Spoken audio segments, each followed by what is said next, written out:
이게 아니라, 그러니까 우리는 무엇을 하나 할 때 이게 성경적인 의미를 한번 생각해 볼 필요가 있다라는 거예요. 우리는 왜 모이는가? 굳이 왜 예배당에서 이렇게 모여야 되는가?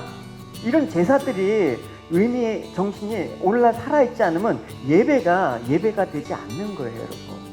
레위기 7장 11절에서 15절 말씀 우리 함께 보시도록 하겠습니다. 교독하겠습니다.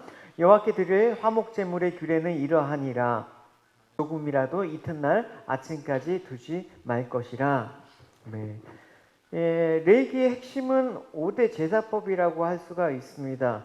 지난 주간에 번제에 대해서 가장 제사의 중요하고도 또 모든 제사의 기본이 되는 그 번제에 대해서 나누었습니다. 오늘은 화목제에 관한 부분입니다.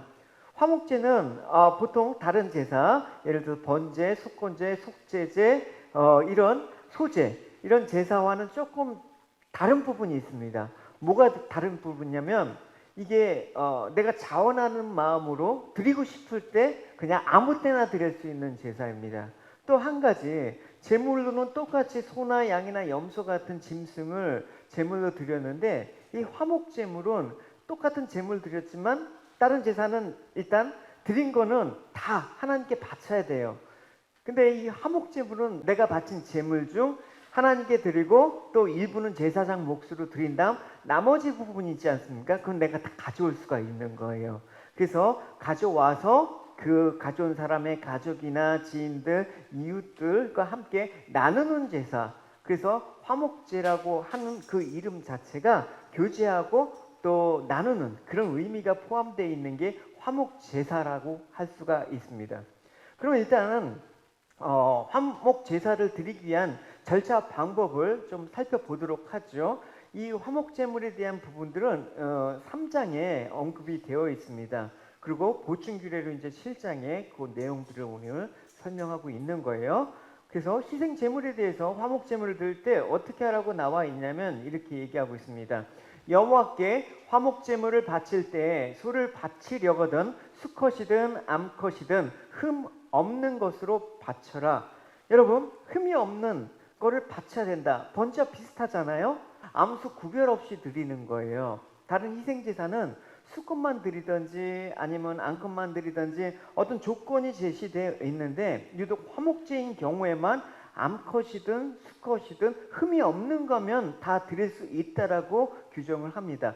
좀 규정이 느슨하죠. 심지어는 또 레위기 몇 장이야? 거기 보면 흠이 있는 거라도 그거를 드릴 수밖에 없는 상황이라면 드려도 괜찮다. 그만큼 규정이 좀 완화된 그런 제사이기도 합니다. 여러분, 우리가 화목제가 암수 구별 없이 드릴 수 있는 것은 뭡니까? 자발적으로 드린 제사이고 또 그거를 함께 먹고 나누는 그런 데 초점이 있기 때문에 그렇습니다. 여러분, 우리가 고기를 먹을 때 이거 암컷, 수컷 따지고 먹습니까? 그냥 주는 대로 먹잖아요, 여러분. 그러니까 화목제물 역시 희생제물을 함께 나누는 게 포인트예요. 이거는. 그래서 암수 따지지 않고 드렸으면 이제 감사한 마음으로 나누는 데 포커스를 맞춥니다. 그런 다음 어떻게 합니까? 바친 소를 이렇게 하는 거예요. 제물을 바친 사람은 짐승의 머리에 손을 얹고 그 짐승을 회막 곧 성막 입구에서 잡으라. 손을 얹다, 안수한다라는 거예요. 그러면 아론의 자손인 제사장은 그 피를 제단 둘레에 뿌린다라고 얘기하고 있습니다. 여러분, 왜 그렇습니까? 화목제는 굳이 그럴 필요가 없을 것 같은데 왜 그렇습니까? 왜냐하면 가장 기본적인 번제 의식과 다를 바가 없는 이 기본 의식, 모든 제사에는 뭐가 있냐면 그리스도의 속죄가 기본적으로 다 배어 있다라는 사실을 우리가 알아야 되는 것입니다. 그러니까 감사제든 속건제, 속죄제물, 번제든 번제의 그런 기본 정신이 다 제사에 포함되어 있기 때문에 피를 받아서 뿌리는 과정을 지금 얘기하고 있습니다. 이건 뭐냐면 우리가 서로 화목하고 또 가까이 지내고 또 이웃과 함께 사랑의 친교를 나누는데도 어떤 게 필요하다? 그리스도의 속죄, 그러니까 보혈의 공로가 필요하다라는 것입니다. 다음 절차가 뭐냐면 이제 3장 3절 4절에 보면 이렇습니다. 제물을 바치는 사람은 화목제물 가운데 내장을 덮고 있는 기름과 내장 주변에 있는 모든 기름을 여호와께 불로 태워 드리는 화제로 삼어라. 곧 두 콩팥과 그 둘레에 있는 허리 부분의 기름과 콩팥과 함께 떼어내야 할 간의 껍질 부분을 제물로 삼어라 라고 얘기하고 있습니다. 여러분, 여기서 좀 특이한 게 있죠. 콩팥과 간을 이렇게 떼어서 따로 바쳐야 되는 것입니다. 그걸 태워야 되는 거예요. 왜 그렇습니까? 이게 유대인들 의식에는 콩팥과 간이 생명과 마음을 의미하는 거예요. 그래서 이 콩팥과 간을 떼어서 올려드린다라는 것은 나의 생명과 나의 마음을 하나님께 올려드립니다라는 그 의미가 담겨 있는 것입니다. 그래서 예배자가 기름 부위와 간과 콩팥을 떼어서 제사장에 갖다 주면 제사장은 그냥 그걸 불로 태워야 되는데 그냥 태우는 게 아니에요. 번제물이 있지 않았습니까? 통째로 드리는 번제물 위에 그 내장과 콩팥과 간을 얹어갖고 같이 번제물하고 태우는 거예요. 그러면 아론의 제사장은 그것들을 제단에 피운 장작불 위에 놓인 번제물 위에 올려놓고 불태워라. 그것은 화제이며 그 냄새가 여호와께 향기로운 제물이 된다. 여러분, 이상하죠? 그냥 태우면 될 것 같은데 왜 번제물 위에 태우라고 했습니까? 번제물은 뭘 상징한다라고 얘기하고 있습니까? 우리의 죄를 사해 주시기 위해서 제물 대신 예수 그리스도의 헌신을 상징한다라고 얘기를 했습니다. 그러니까 번제물 위에 그 나의 마음을 사른다라는 건 뭡니까? 예수 그리스도의 그런 헌신과 예수 그리스도의 희생을 통해서만 진정한 예식, 제사가 가능하다라는 것을 얘기해 주고 있는 것입니다. 그래서 신약에는 이렇게 사도 바울이 얘기하고 있어요. 이제는 전에 멀리던 너희가 그리스도 예수 안에서 그리스도의 피로 가까워졌다라고 얘기를 하고 있는 것입니다. 그러니까 참 화목제물이 되신 예수 그리스도께서 십자가에 희생 당하심으로 우리가 죄와 심판에서 구원해 주실 뿐만 아니라 이제 주님께서 자신의 살과 피를 양식으로 내어주는 거예요. 그러면 살과 피를 먹고 우리가 생명을 얻게 하죠. 그리고 그 생명을 얻은 것이 더 풍성케 되면 어떻게 합니까? 그 생명을 나누는 자로, 이게 화목제의 정신에 들어가 있다는 것입니다. 그래서 화목제는 뭐다? 다른 거 다 잊어먹어도 돼요. 나눈다. 여러분 기억하세요? 화목제 나눈다. 그러니까 우리가 주님과 더불어 먹고 마셔. 주님이 제물 되셔갖고 그 제물 된 걸 우리가 주님의 살과 피를 먹고 또 그 살과 피를 또 나누는 거예요.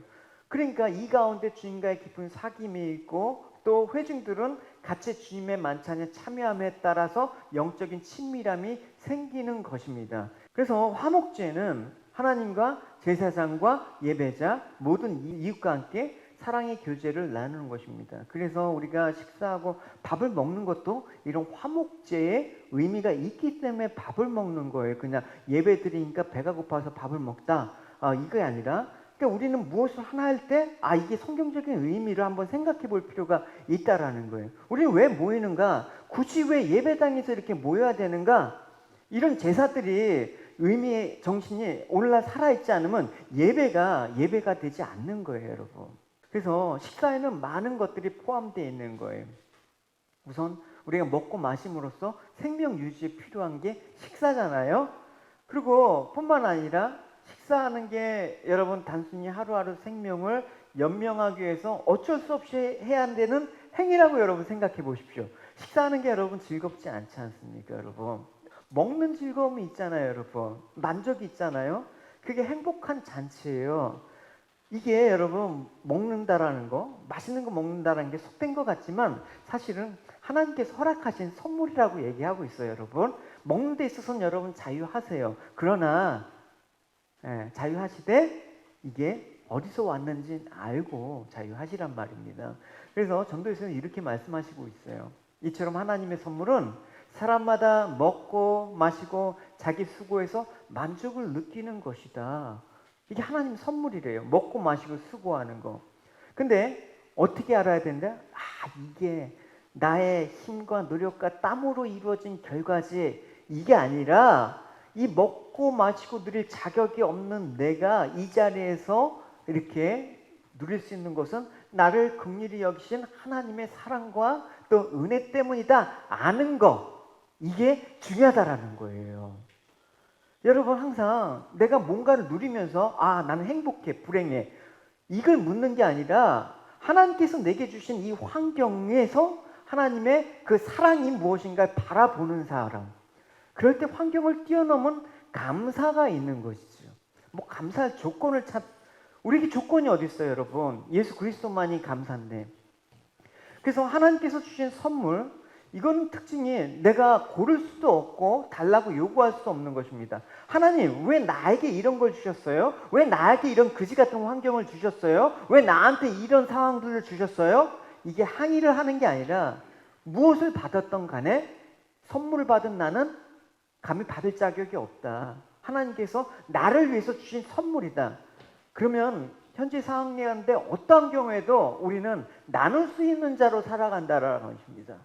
우리가 예배 가운데 은혜를 받았습니다. 그럼 어떻게? 나눌 자격이 충분하다는 거예요, 여러분.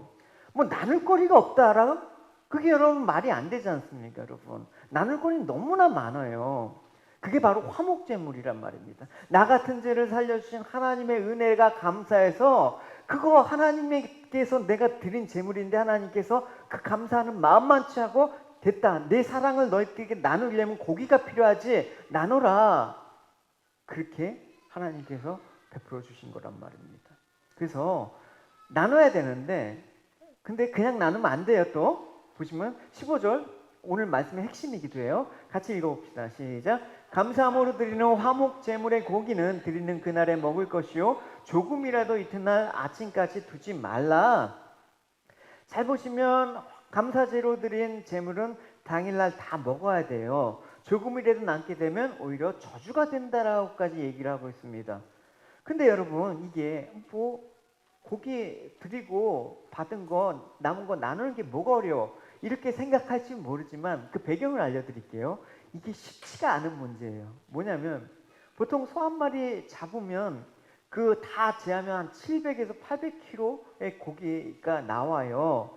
근데 거기서 뭐 기름 떼어내고 제사장 목으로 가슴살하고 왼쪽 뒷다리 한 개를 제사장 목으로 주어주면 나머지 전부는 제사 드리는 사람의 몫이란 말입니다. 그게 보통 300kg 정도 된다고 얘기를 해요. 근수로 말하면 한 500근.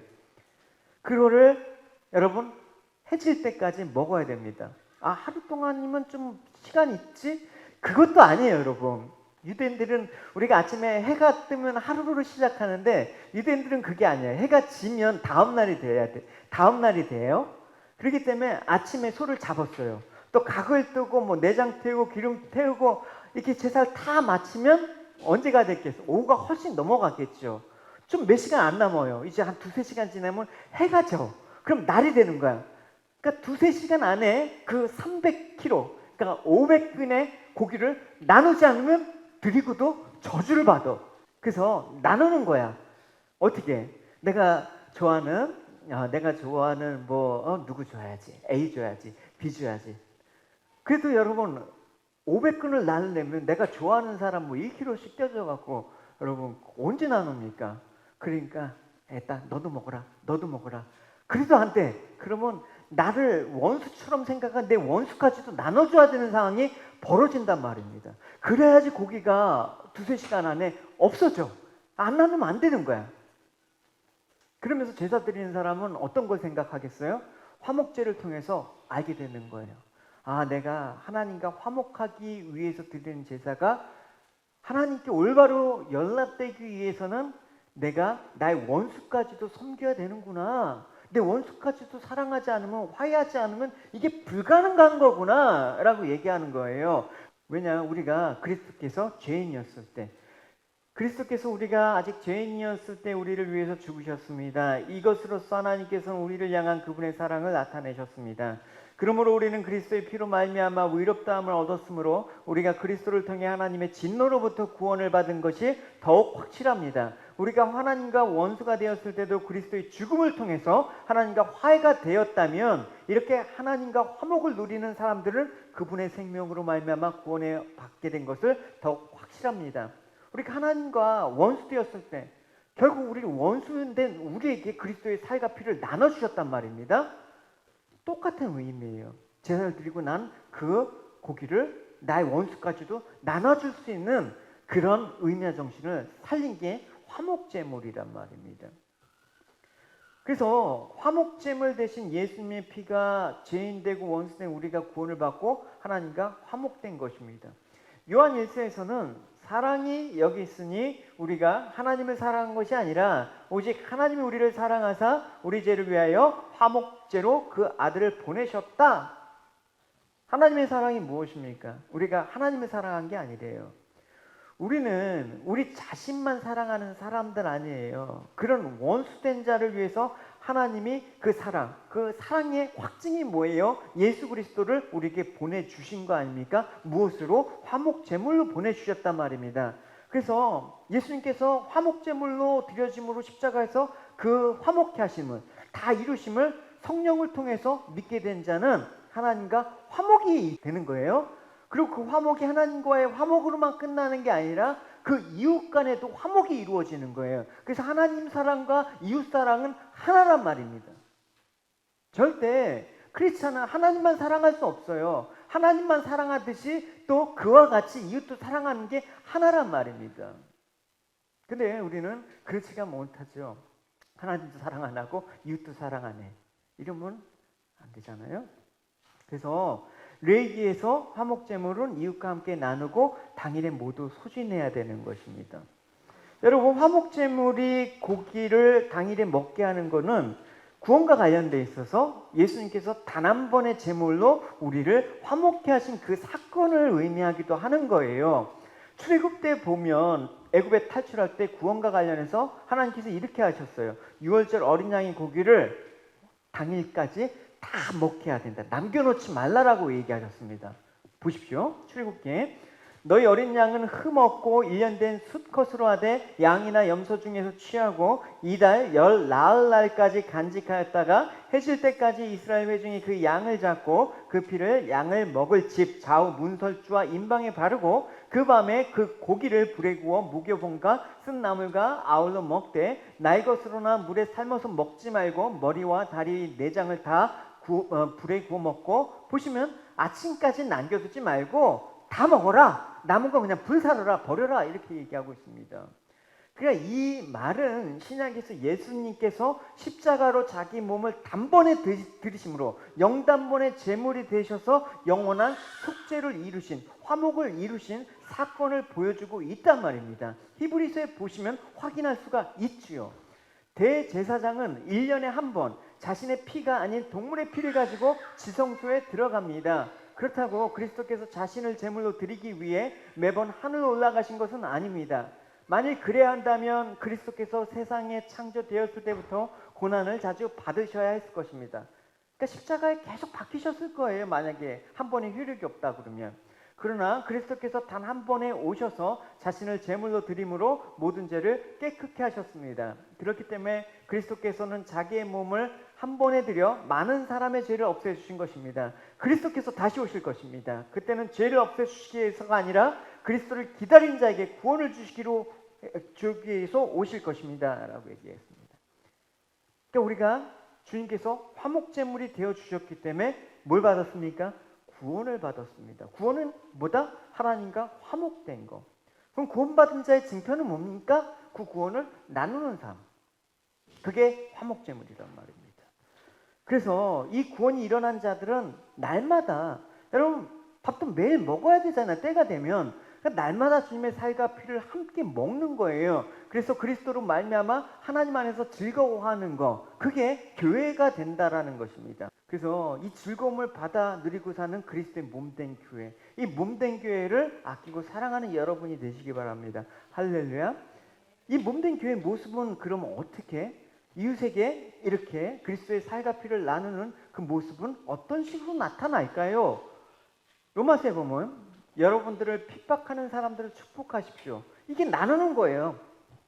그들을 위해서 복을 빌고 저주하지 마십시오. 기뻐하는 사람들과 함께 기뻐하고 슬퍼하는 사람들과 함께 슬퍼하십시오. 뭐예요? 그리스도의 살과 피. 그리스도의 살과 피는 뭐예요? 그리스도의 하나님의 말씀 아니에요. 그렇죠? 우리를 핍박하는 자를 우리는 저주하고 싶고, 원수가 고통을 받는 거고 쌤통이다 하고 싶고, 형제가 즐거우면 즐거워하지 못한 망정 배가 아프고 시기하고, 여러분 이렇게 살아가는 거, 이건 무엇 때문에? 우리가 예수 그리스도를 통해서 화목케 하신 하나님의 일을 생각지 않기 때문에 그런 거예요. 하나님을 사랑하고 우리가 어떻게 용서를 받았나 생각한다 그러면 그게 그럴 일이 아닌 것이죠. 그래서 여러분 좀 지체들 축복할 일 있으면 마음껏 축복해 주세요. 그죠? 엊그저께 이게 얘기해도 되죠. 윤자매님이 전화가 왔어요. 네, 전화가 왔는데 집에 방에 도마뱀이 들어왔대. 도마뱀이 무려 25cm짜리가 큰 게. 그래갖고 막 놀래갖고 도마뱀이 막 돌아다니는데 놀래갖고 아이들 이제 픽업 시간은 다 돼 있고, 그래서 전화가 왔어요. 저한테 잡아달라고. 저도 겁나는데. 그래갖고 저도 겁나는데 어떻게 지체가 요청이 왔으니까 가야죠. 그래서 대걸레자로 챙기고 그 추파춥스 통 있는 거 그거 탁 챙기고 여기 가. 내가 잡으리라. 잡기 전에 한번 도마뱀을 어떻게 잡나 저 유튜브에서 검색해보고 단단한 마음으로 가봤어요. 잡으리라. 근데 감사한 게 형준이가 이제 픽업을 갔다 와서 전화가 왔어요. 윤자매님한테. 형준이가 잡을 수 있대. 걔는 나는 안 무서워. 그래갖고 걔가 잡아갖고 쫓아냈어요. 꼬리를 자르고 도망갔어요. 대단하지 않습니까, 여러분? 폴 때문에 엄마도 살았고 저도 살았고. 저는 안 무서운 척하면서 잡아야죠. 그죠? 뭐 도마뱀 기르는 저기 얘기도 있는데 뭐. 그러니까 그런 거예요, 여러분. 폴은 그게 아무렇지 않아도 엄마한테 자기가 할 수 있는 위로를 준 거야. 그죠? 여러분 폴에게 용기 있다고 여러분 칭찬해 주세요. 아주 대견하더라고요. 폴 때문에 저도 살았어요. 저도 도마뱀 이런 거 질색이거든요.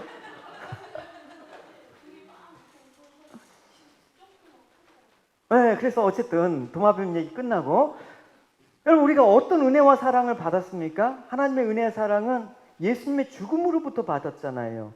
예수님의 죽음은 정당한 겁니까? 억울한 거 아닙니까? 손해보는 죽음 아니었습니까? 예수님이 도대체 왜 그렇게 죽으셨어야 돼? 누구 때문에? 나 때문에. 그러면 난 예수님의 죽음 보고 나와 무관하다고 할 수 있을까요? 그럴 수가 없어요.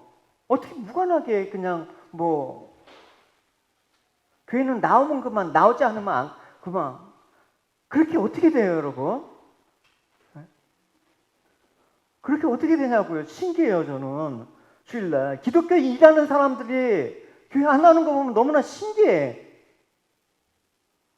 물론 사정과 이유는 다 있어요. 근데 예수님 그 억울한 이 죽음 앞에 사정과 이유가 과연 정당하냐? 물어봐야죠, 여러분. 이 시대가 갈수록, 마지막으로 갈수록. 그 억울한 죽음에 대해서 우리는 주님께서 나 때문에 억울하게 죽음을 당한 건 생각하지 않고 우린 주님의 은혜와 사랑만이 필요해. 나로 인해서 십자가에 죽으신 예수님을 생각하지 않는 거예요. 세상이 여러분 우리 사람의 일을 이루기 위한 장소입니까? 하나님이 우리에게 인생을 주신 것은 우리 일을 이루기 위함이 아니라 하나님이 일을 이루기 위함이라는 걸 잊지 않으면 안 되는 것입니다. 그래서 누군가 내가 미움이 생기고 시기하고 경쟁이 나올 때 이게 과연 누구의 일인가를 생각해 보십시오. 내가 누구를 싫어할 수도 있죠. 핍박하는 자를 저주할 수도 있죠. 그러나 그것으로 인해서 하나님께서 예수 그리스도를 희생 제물로 주셔서 화목케 하신 그 일을 방해하는 거야. 성도가 그러면 방해하는 거야. 십자가에서 그리스도께서 다 이루신 하나님의 일로 인해서 저주받아야 될 내가 생명을 얻은 자라면, 이 생명을 소중하게 여기는 신자라면 내가 핍박을 받고 있을 때도 나는 하나님의 은혜를 전할 수 있는 자가 돼야 돼. 나는 욕을 먹고 무시받는 것도 아무렇지도 않게 여길 수가 있어야 돼. 내가 바로 주님께 그런 자였기 때문에 그런 거예요.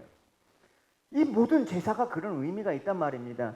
그럼에도 불구하고 나를 사랑하시고 자비를 베푸신 하나님에 감사하기 때문에 나는 어떤 상황 가운데 주님의 그 사랑을 나누는 자로 그렇게 셈을 받은 거예요. 이게 화목제물의 의미가 되는 거예요, 여러분. 천년 만년 살 것도 아닌데 누굴 미워하고 누구 시기하고 그냥 나만 잘 먹고 잘 살고, 이게 뭐가 의미가 있어요, 여러분? 어차피 이게 주님께서 뭐라고 얘기하냐면 너희가 선함으로 악함을 이기는 거다, 그런 거예요. 보시면 아무에게도 악을 악으로 갚지 마십시오. 고기를 나눠주라는 거예요. 예수님의 생명과 살과 피를. 모든 사람이 보기에 선한 일을 하십시오. 할 수 있거든 너희로서는 모든 사람과 더불어 어떻게? 너희들이 화목제물이 되라, 이렇게 얘기를 하시는 거예요.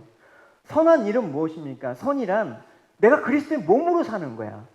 사람의 일을 생각하는 게 아니라 사람의 일을 하는 거야. 내가 이 일을 함으로써 하나님의 일이 영광이 될 수도 있고 하나님의 일을 해방할 수 있는 자라는 사실을 여러분 잊지 말아야 되는 것입니다. 그래서 여러분, 우리는 우리 자신을 위해서 사는 게 아니라 주님의 일을 위해서 사는 거예요. 그래서 날마다 성도는 내가 예수님으로 말미암아 내가 어떤 자리에 서 있는가 날마다 확인하셔야 되는 거예요. 죽으심을 믿고 그 피로 내가 산 자라면 이 성도의 자리가, 이 신자의 자리가 얼마나 소중하고 또 귀한 자리인가 알아야 되는 거예요. 막연하게 교회를 다니는 게 전부라고 여기시면 곤란합니다.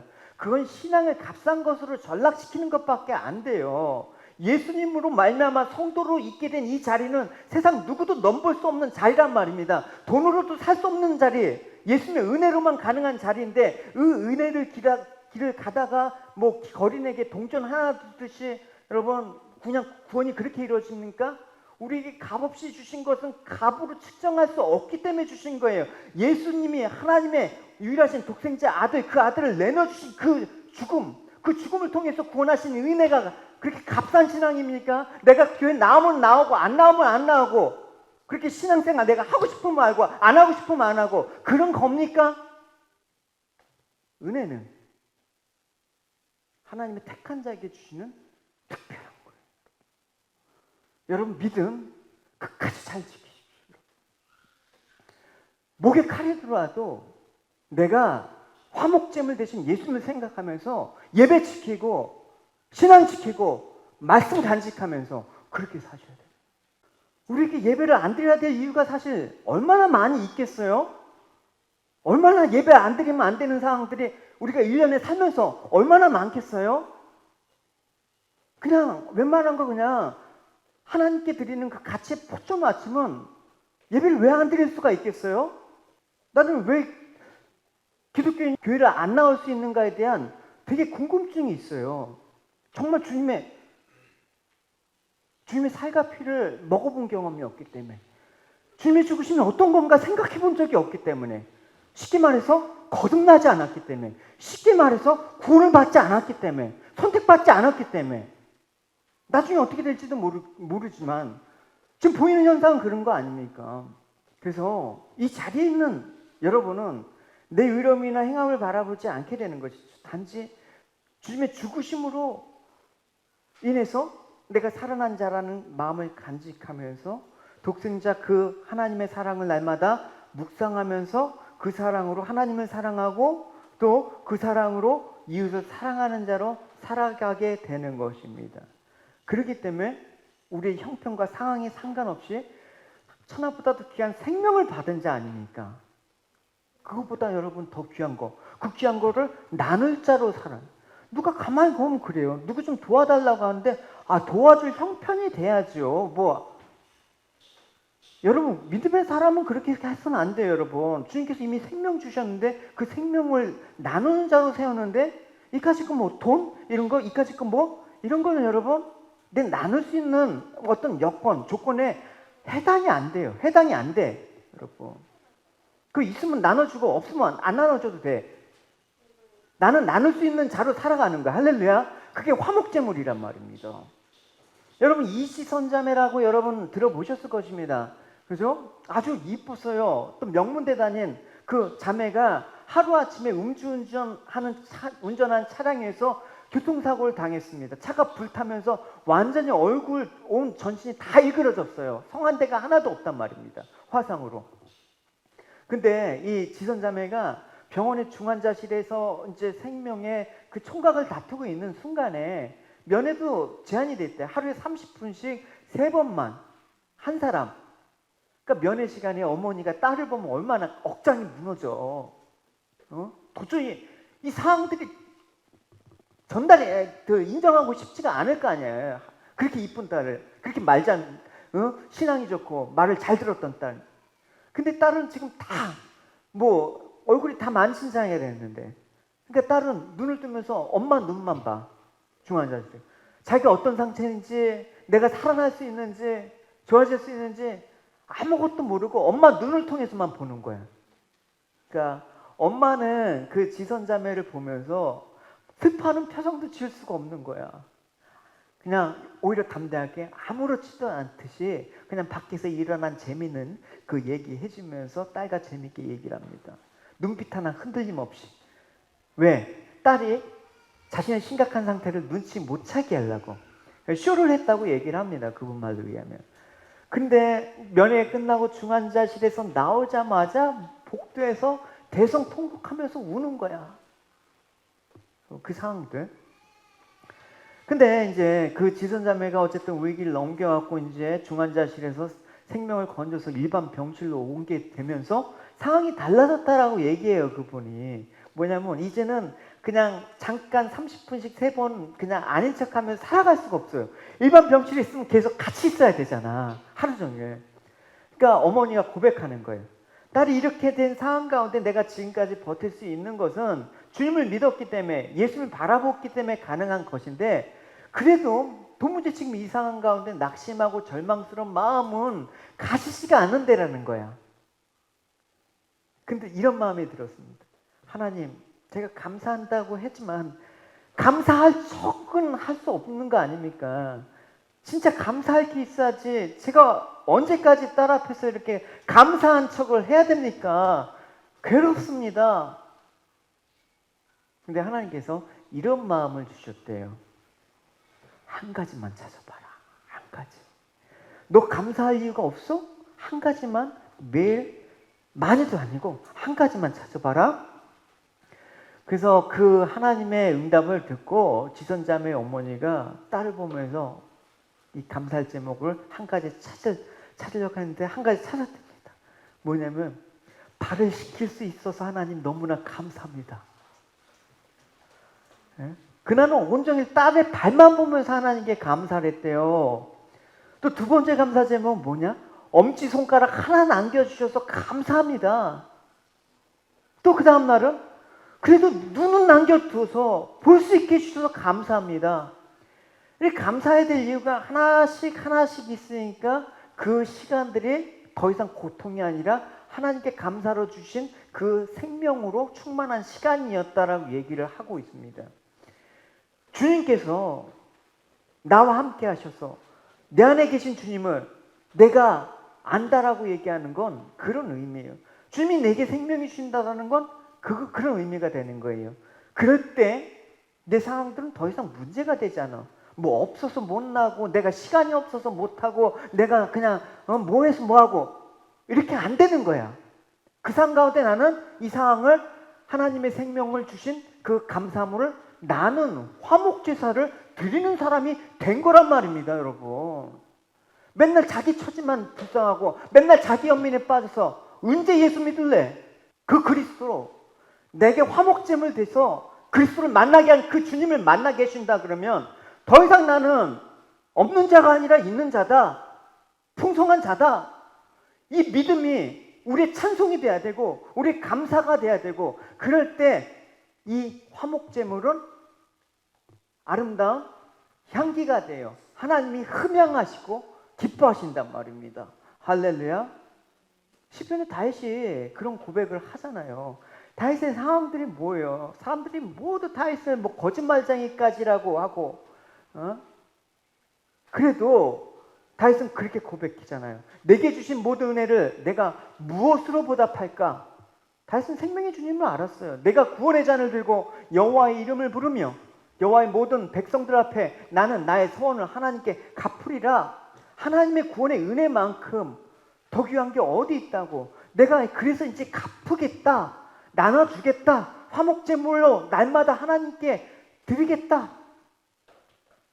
환난과 슬픔은 더 이상 문제가 되는 게 아니에요, 여러분. 이깟 코로나 더 이상 문제가 되는 게 아니에요, 여러분. 내가 돈이 없고 힘들어? 문제가 안 되는 거야, 예수 믿는 거랑. 여전히 하나님은 자신의 구원을 위해서 함께 하시고 긍휼과 자비하심으로 지켜주시고 건지심을 믿기 때문에 여러분, 우리는 늘 담대하게 살아가는 거예요, 여러분. 할렐루야. 독생자 예수님을 보내신 하나님의 사랑을 날마다 묵상하며 그 사랑으로 하나님을 사랑하고 이웃을 사랑하는 자로 살아가시는 여러분이 되시기 바랍니다. 할렐루야. 사도 바울은 화목제물을 나누는 데 대해서 이런 좀 실천적인 적용의 부분을 제가 본문을 가져와 봤습니다. 그래서 너희들이 화가 나더라도 죄를 짓지 말고 해가 지기 전에는 화를 풀기 바랍니다. 그렇지 않으면 사탄이 여러분을 공격할 수 있도록 놔두는 것이 됩니다. 여러분, 사람이 화를 내지 않을 수는 없습니다. 그런데 화가 나더라도 죄를 짓지 말라라고 얘기해요. 죄를 짓는 것은 무엇입니까? 화를 계속 품고 있으므로 마귀에게 틈을 주는 것입니다. 그러므로 화목제물의 고기를 당일에 다 먹으라고 하시는 거예요. 혼자서 다 못 먹기 때문에 가족과 이웃과 함께 먹어야 됩니다. 그러니까 화가 날 일 있으면 불화한 자도 당일에 고기 먹고, 그러니까 화목제물 나눠 먹으면서 화목하라고 한 거예요. 이렇게 함으로써 단번에 화목을 이루신 주님을 생각함으로써 분노가 해결되는 겁니다. 고린도후서에서는 화목제의 결론을 이렇게 얘기를 하고 있습니다. 이 모든 것이 하나님께로부터 왔습니다. 하나님께서는 그리스도를 통해 우리를 자신과 화목시키고 또한 우리에게 화목의 직분을 맡기셨습니다. All this is from God, who through Christ reconciled us to himself and gave us the ministry of reconciliation. 하나님께서는 그리스도 안에서 이 세상을 하나님 자신과 화목하게 하셨으며 사람들의 죄를 묻지 않으셨습니다. 그리고 하나님께서는 우리에게 화목케 하는 말씀을 맡기셨습니다. That is, in Christ God was reconciling the world to himself, not counting the trespasses against them, and entrusting them to use the message of reconciliation. 그러므로 우리는 그리스도를 대신하여 일하는 대사입니다. 하나님께서 우리를 시켜 여러분을 권하십니다. 이제 그리스도를 대신하여 여러분에게 권합니다. 하나님과 화목하십시오. Therefore, we are the ambassadors of Christ God, making this appeal through us. We implore you on behalf of Christ, be reconciled to God. 화목제의 결론과 같은 말씀이에요. This is the conclusion of the peace offering. 하나님의 사랑이 화목제물 대신 예수 그리스도이십니다. And God's love is the offering that he offered Christ to the world. 그 사랑을 받은 자라면 그 사랑을 함께 받은 자를 사랑하면서 사는 것이 자연스러운 일입니다. And those who receive the love is supposed to return the love. 사랑이 안 되는데 억지로 노력한다고 사랑이 나오는 것은 아니지 않습니까? We can't force ourselves to love. 하나님의 사랑은 어디서 나타난 것입니까? So where does the love of God come from? 예수님이 화목제물 되심으로 우리가 예수님 안에, 예수님이 우리 안에, 하나님이 우리 안에, 우리가 하나님 안에 있음을 성령께서 우리에게 주심으로 알게 하신 것입니다. Jesus being the peace offering, we must be within him and Jesus within us. 이렇게 된 자라면 화목하지 않고 서로 사랑하지 않는 게 오히려 이상할 겁니다. And this, the peace will come naturally, and not loving each other will be unnatural. 우리가 그리스도의 몸된 교회라고 하면서 이런 화목이 일어나지 않는다면 회개하고 예수님을 믿기 바랍니다. Jesus is the head of the church, and if we cannot offer this peace, then who are we? 그러면 예수님의 새로운 가족이 되기 때문에 혈육이 아닌 예수님의 피와 살로 이루어진 새로운 영원한 생명의 가족이 되는 것입니다. And so we become the new family of Jesus, and through that we become a family of life. 이제 우리 삶에서 화목제물 되어 주신 예수 그리스도를 향한 감사와 찬양이 끊이지 않도록 합시다. And so we must return the praise to God, and so the peace doesn't stop. 우리 발걸음, 우리 숨소리 하나까지 그리스도와 그를 보내신 하나님의 영광을 드러내는 삶을 살도록 합시다. And so every step we take, we must bring glory back to God. 그럴 때 우리 삶에 그리스도께서 주신 생명과 축복을 인해서 더 큰 감사와 평안이 넘치는, 그래서 여러분 가운데 날마다 드려지는 화목 제사가 또 화목 제물이 되는 귀한 삶이 되기를 축원합니다. And under the peace of God, we must offer a peace offering every day. 우리 같이 함께 말씀을 생각하시면서 기도하실 때